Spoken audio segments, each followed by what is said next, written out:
স্বাগত জানাচ্ছি সোনালী প্রান্তর অনুষ্ঠানে। আজ আমরা এসেছি নীলফামারী জেলা, তুলে ধরছি নীলফামারী জেলার উপর তথ্যচিত্র। বৈচিত্র্যপূর্ণ ঋতুর দেশ বাংলাদেশ।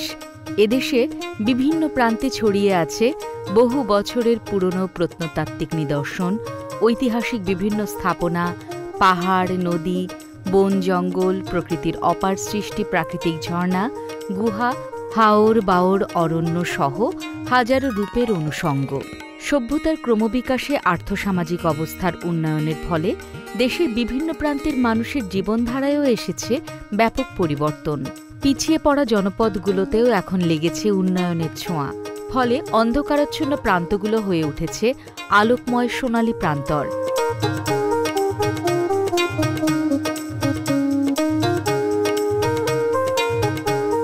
নীলফামারী জেলার নামকরণে রয়েছে নানা মতের কিছু তথ্য।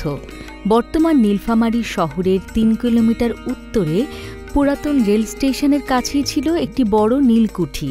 ধারণা করা হয় সেই সময় স্থানীয় কৃষকদের মুখে নীল খামার নামে পরিচিত ছিল। ধীরে ধীরে রূপান্তরিত হয় নীল খামারিতে, আর এই নীল খামারির অপভ্রংশ হিসেবে উদ্ভব হয় নীলফামারী। এই জেলায় রয়েছে ৬টি উপজেলা। এসব উপজেলার শিক্ষা প্রতিষ্ঠানসমূহে শিক্ষা প্রকৌশল অধিদপ্তর নির্মাণ করেছে বেশ কিছু নান্দনিক শিক্ষা অবকাঠামো। দর্শক, আমি কথা বলছি শিক্ষা প্রকৌশল অধিদপ্তর নীলফামারী জেলার নির্বাহী প্রকৌশলী জনাব হাজেরুল ইসলামের সাথে। আমরা যখন একটা ভবন গ্রাম পর্যায়ে টেন্ডার করি, এই টেন্ডার প্রক্রিয়া শেষ হওয়ার পরে আমরা কার্যাদেশ ঠিকাদার বরাবর প্রদান করি। কার্যাদেশ পাওয়ার পরে আমরা সরজমিনে সংশ্লিষ্ট প্রতিষ্ঠানের পরিদর্শন করি। পরিদর্শন করার পর প্রতিষ্ঠান প্রধানকে এবং ম্যানেজিং কমিটিকে আমাদের কাজের গুণগত মান সম্পর্কে আমরা অবহিত করি। ৫ জন সদস্য মিলে আমাদের এলএচসি কমিটি গঠন হয়। এই এলএচসি কমিটির সংশ্লিষ্ট সকল কাজের ঢালাই আগে জানানো হয় এবং সবাই তত্ত্বাবধান করে এবং সংশ্লিষ্ট প্রতিষ্ঠানে মেনলি ভূমিকা পালন করে। কিউরিং করা, ঢালাই প্রপোর্শন ঠিক আছে কিনা চেক করার পরে আমরা ঢালাইয়ের কার্যক্রম শেষ করি এবং অন্যান্য যাবতীয় কাজগুলো এলএচসির মাধ্যমে বাস্তবায়ন করেছে। শহর আর গ্রামের ভিতর কোনো বৈষম্য নেই। আমরা শহরেও 4তলা ভবন করি, গ্রাম পর্যায়ে 4তলা ভবন করি। এটা সরকার পদক্ষেপ নিচ্ছে, প্রত্যন্ত অঞ্চলে আগে অগ্রাধিকার দিতে হবে, শহরের চেয়ে গ্রামে অগ্রাধিকার দিতে হবে। এই জন্য আমরা প্রত্যন্ত অঞ্চলে 4তলা ভবন এখন করতেছি আর কি। ডিমলা উপজেলা। বহুকাল আগে এই এলাকায় তেইল্লা বিলে প্রচুর অতিথি পাখি আসত। এসব পাখি অনেক ডিম দিত। প্রচুর ডিমের কারণে এলাকার নাম হয়েছে ডিমলা।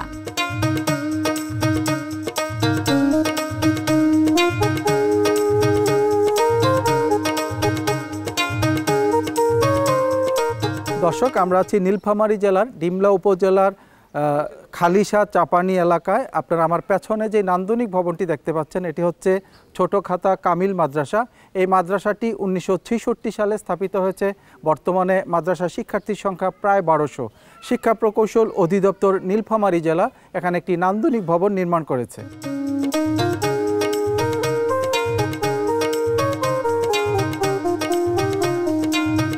দর্শক, আমরা কথা বলছি নীলফামারী জেলার ডিমলা উপজেলার ছোট খাতা কামিল মাদ্রাসার কয়েকজন শিক্ষার্থীর সাথে। আমাদের এখানে শিক্ষার পরিবেশ অত্যন্ত ভালো। এখানে আমরা শিক্ষা প্রতিষ্ঠান পেয়ে আমরা অত্যন্ত খুশি। আমাদের পরিবার, আমাদের বাড়ির থেকে, আমাদের বাড়ির আশেপাশে যে বিদ্যালয়গুলো আছে সেখানগুলোর থেকে আমরা জানি যে আমাদের প্রতিষ্ঠানে ভালো পড়াশোনা হয়। এই প্রতিষ্ঠানটা যারা নির্মাণ করেছেন তাদের, আমাদের সকল স্টুডেন্টের পক্ষ থেকে তাদের অসংখ্য ধন্যবাদ জানাতে চাই। আলহামদুলিল্লাহ, আমাদের পরিবেশ অনেক সুন্দর হয়েছে। আগের তুলনায় আমরা এখন ভালো সুশৃঙ্খলভাবে ক্লাস করতে পারছি। আমাদের রুমগুলো অনেক প্রশস্ত হয়েছে এবং মনোরম পরিবেশে আমরা ক্লাস করতে পারছি এবং ছেলে মেয়েদের আলাদা ওয়াশরুমের ব্যবস্থা করা হয়েছে।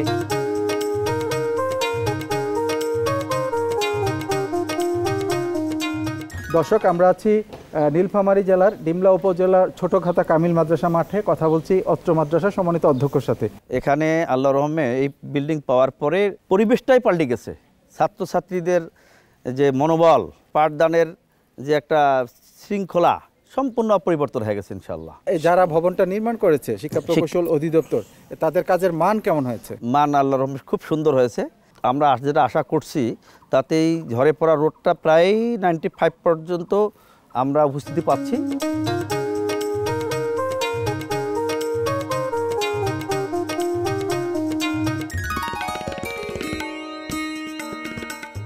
দর্শক, আমরা আছি নীলফামারী জেলার ডিমলা উপজেলায়। আপনারা আমার ডানে এবং বামে যে দুটি ভবন দেখতে পাচ্ছেন, এটা হচ্ছে ডিমলা সরকারি বালিকা উচ্চ বিদ্যালয়ের ভবন। ডান দিকের 6তলা ভবনটি নির্মাণ করেছে শিক্ষা প্রকৌশল অধিদপ্তর নীলফামারী জেলা, এবং বাম দিকের 3তলা ভবনটিও নির্মাণ করেছে শিক্ষা প্রকৌশল অধিদপ্তর নীলফামারী জেলা। এই বিদ্যালয়টি 1972 সালে স্থাপিত হয়েছে। বর্তমানে বিদ্যালয়ের শিক্ষার্থীর সংখ্যা প্রায় 300।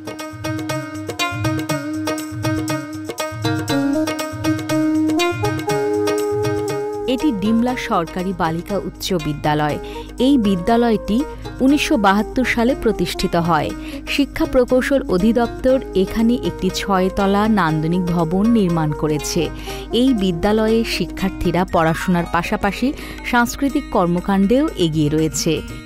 ছাতা ধর হে দেওরা এসানে সুন্দর খোপায় আমার ভিগ গেলাই না ফুটে বতারে পিরিতির ফুল ফুটে। দর্শক, আপনারা দেখছেন সোনালী প্রান্তর অনুষ্ঠান। নিয়ে নিচ্ছি ছোট্ট একটি বিরতি। বিরতির পর শীঘ্রই ফিরে আসছি, সাথেই থাকুন। দর্শক, আমরা আছি নীলফামারী জেলার ডিমলা উপজেলায়। আপনারা আমার পেছনে যেই নান্দনিক ভবনটি দেখতে পাচ্ছেন, এটি হচ্ছে ডিমলা সরকারি টেকনিক্যাল স্কুল অ্যান্ড কলেজ।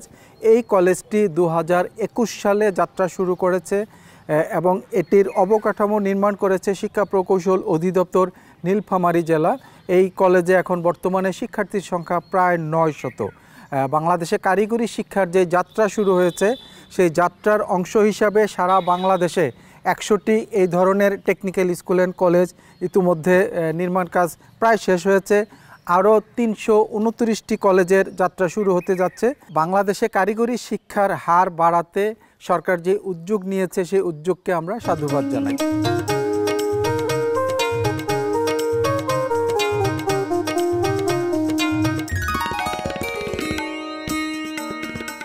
এটি Dimla technical school and college Dimla.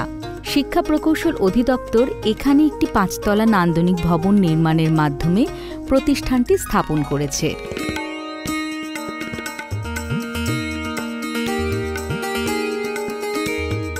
দর্শক, আমি কথা বলছি ডিমলা সরকারি টেকনিক্যাল স্কুল অ্যান্ড কলেজের সম্মানিত অধ্যক্ষ মোহাম্মদ আব্দুল সালাম স্যারের সাথে। দেশ ও জাতি গঠনে কারিগরি শিক্ষার কোনো বিকল্প নেই। সঙ্গত কারণে সরকার ইতিমধ্যেই 100টি উপজেলায় একটি করে টেকনিক্যাল স্কুল কলেজ স্থাপন করেছেন শিক্ষা ও প্রকৌশল অধিদপ্তরের নির্মাণাধীনভাবে। আরও 329টি সরকারি টেকনিক্যাল স্কুল কলেজ বাস্তবায়িত হওয়ার পথে। আমাদের কারিগরি শিক্ষার হার বর্তমানে 17 বা তার আশেপাশে। আশা করা যায় উন্নত দেশের সাথে তাল মিলিয়ে আমরা এই শিক্ষার হার অনেক দূর এগিয়ে নিতে পারবো। আমাদের দেশ থেকে এখন যারা বিশেষ করে বিদেশে যায়, রেমিটেন্স যোদ্ধা আমরা যাদের বলি, এই রেমিটেন্স যোদ্ধাদের যে যদি আমরা ট্রেন আপ করতে পারি, তাহলে আপনারা এখান থেকে যারা পাশ করে তারাও কি সেই যুদ্ধে অংশগ্রহণ করবে? অবশ্যই, আমরা সেভাবেই আমাদের কারিকুলাম ডিজাইন হয়েছে এবং আমরা সেই লক্ষ্যেই এগিয়ে যাচ্ছি। এবং আমার বিশ্বাস এরা যেভাবে দক্ষ হচ্ছে, এই দক্ষতাকে ব্যবহার করে এরা রেমিটেন্স যোদ্ধা হিসেবে বিদেশে যাবে এবং সেখানে তারা ভালো একটি অবস্থানে অবস্থান করবে।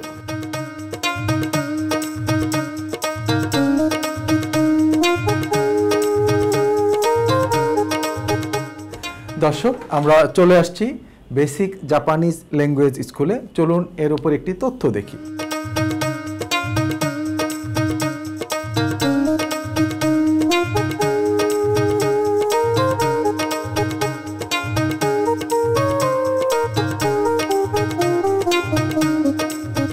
আপনাদের কার্যক্রম সম্পর্কে জানতে চাই। দক্ষ শিক্ষকদের মাধ্যমে আমরা তাদেরকে N5 লেভেল এবং N4 লেভেলটা পাস করাই এবং পাশাপাশি তারা যে জাপানের জন্য যে আবেদন করবে, সে আবেদনের ক্ষেত্রে তাদের সাথে আমাদের একটা কন্ট্যাক্ট পেপার সাইন হয় এবং এটার বেসিসে আমরা কাজটা করে থাকি। জাপানের 4টা সেশন, জানুয়ারি সেশন, এপ্রিল সেশন এবং জুলাই সেশন ও অক্টোবর সেশন। এই 4টে সেশনের মধ্যে যে কোনো একটি সেশনে সে আবেদন করতে পারে।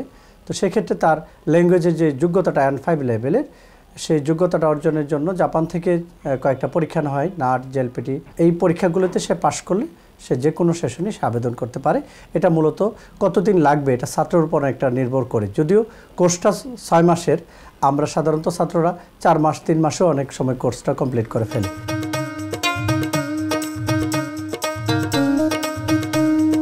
দর্শক, আমরা কথা বলছি একজন শিক্ষার্থীর সাথে। আপনার ভাষা শেখা শেষ?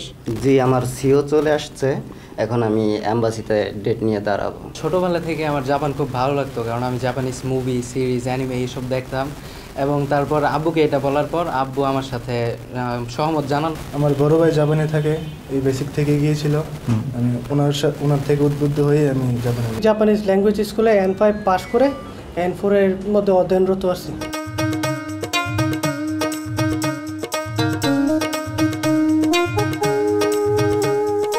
দর্শক, আমি কথা বলছি একজন অভিভাবকের সাথে যিনি তার সন্তানকে জাপানে পাঠানোর জন্য প্রশিক্ষণ নিতে দিয়েছেন। বড় ছেলের ইচ্ছা যে আমার ছেলেকে জাপানি নিবে, সে কারণে আমি এখানে ভর্তি করাইছি এবং এখানে প্রশিক্ষণ নিয়ে N5 ইনশাল্লাহ কমপ্লিট করছে, নাট এবং জেলপিডি দুটোটাই পাস করছে। এখন স্কুলের জন্য আবেদন করছে, ইনশাল্লাহ জাপান চলে যাবে।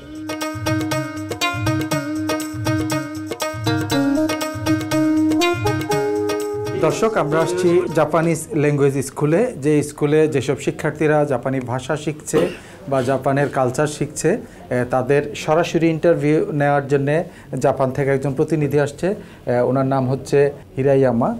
উনি ইতিমধ্যে ইন্টারভিউগুলি নিচ্ছেন। আমাদের সামনে আমরা দেখতে পাচ্ছি যে আমাদের দেশে যেসব শিক্ষার্থীরা ভাষা শিখছে বা জাপানের কালচার শিখছে, ওরা চমৎকারভাবে জাপানি ভাষায় কথোপকথন করছে জাপানের প্রতিনিধির সাথে। দর্শক, আমি কথা বলছি জাপানিজ ল্যাঙ্গুয়েজ স্কুলের সম্মানিত ব্যবস্থাপনা পরিচালক মোহাম্মদ মারুফ খানের সাথে। আপনার কাছে জানতে চাইব, আপনারা যেসব শিক্ষার্থীদের জাপানে পাঠান তাদেরকে কিভাবে প্রশিক্ষিত করেন? আমাদের জাপানি ভাষা একজাক দক্ষ শিক্ষক দ্বারা জাপানি ভাষা N5 এবং N4 ল্যাঙ্গুয়েজ শেখানো হয়, পাশাপাশি জাপানিজ কালচার সম্পর্ক শেখানো হয়। N5টা হলো বেসিক কোর্স, 160 ঘন্টা ক্লাস করতে হয়। 160 ঘন্টা ক্লাস শেষ করার পরে N5 পাস করার পরে এরপরে গিয়ে N4 ভর্তি হইতে হয়। ভাষা শেখা শেষ হয়ে গেলে N5 কোর্সে পাস করলে তারপরে আমরা তালিকা জাপানি স্কুলগুলোতে পাঠাই। আপনার এখানে যেসব শিক্ষার্থীরা আসে তাদের কি যোগ্যতা লাগে জাপানে যাওয়ার জন্য? ACC পাস, আলিম এবং ডিপ্লোমা। এটি জনতা ডিগ্রি কলেজ, খগাখড়িবাড়ি, ডিমলা। নীলফামারী শিক্ষা প্রকৌশল অধিদপ্তর এখানে একটি ICT ভবন নির্মাণ করেছে। এটি ডিমলা উচ্চ বিদ্যালয়। শিক্ষা প্রকৌশল অধিদপ্তর এখানে একটি 4 তলা নান্দনিক ভবন নির্মাণ করেছে। এই ভবন নির্মাণের ফলে শিক্ষার্থীরা লেখাপড়ার পাশাপাশি সাংস্কৃতিক কর্মকাণ্ডেও এগিয়ে রয়েছে। মম চিত্তে নিত্যে নৃত্যে কে যে নাচে তাতা থই থই তাতা।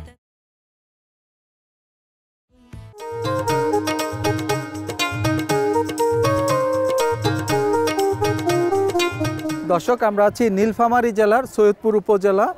আমরা যেখানটা দাঁড়িয়ে আছি এটি হচ্ছে সৈয়দপুর পৌরসভার বাঁশবাড়ি এলাকায়। আপনারা আমার পেছনে যে নান্দনিক ভবনটি দেখতে পাচ্ছেন, এটি হচ্ছে শেরেবাংলা বহুমুখী উচ্চ বিদ্যালয়। এই বিদ্যালয়টি 1948 সালে স্থাপিত হয়েছে। বিদ্যালয়ের শিক্ষার্থীর সংখ্যা প্রায় 800। শিক্ষা প্রকৌশল অধিদপ্তর নীলফামারী জেলা এখানে একটি নান্দনিক ভবন নির্মাণ করেছে।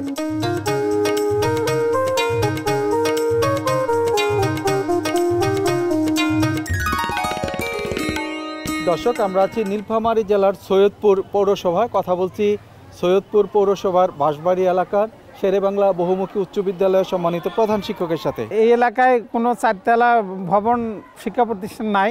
পড়াশোনার মন মানসিকতা থেকে শুরু করে আদার্স অ্যাক্টিভিটি ওদের অনেক ডেভেলপ করেছে। এটাতে আমি শিক্ষা প্রকৌশল অধিদপ্তরকে অভিনন্দন জানাই।